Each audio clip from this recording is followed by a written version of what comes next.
Short sale versus foreclosure. I really started to think about it and kind of revisit that idea lately.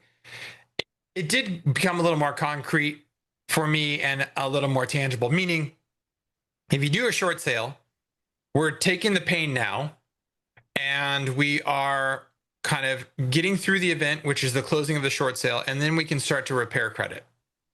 And so up until that point, there's really not a huge difference because in both scenarios, you're typically going to go behind on payments.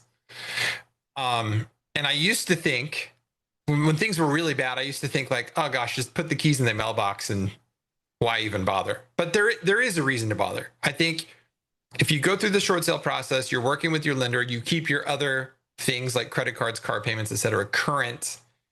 Maybe you take a 50 to 100 point hit in your credit, but then it ends relatively quickly, like within a year, probably quicker, probably within 6 months.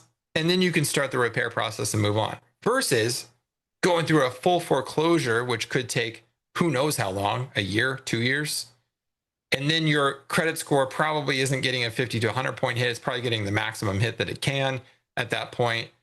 And I just think you're kicking the can way further down the road.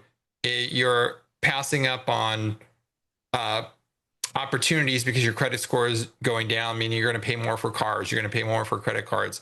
You may not be able to rent a place that you really want because your credit's not in a good spot.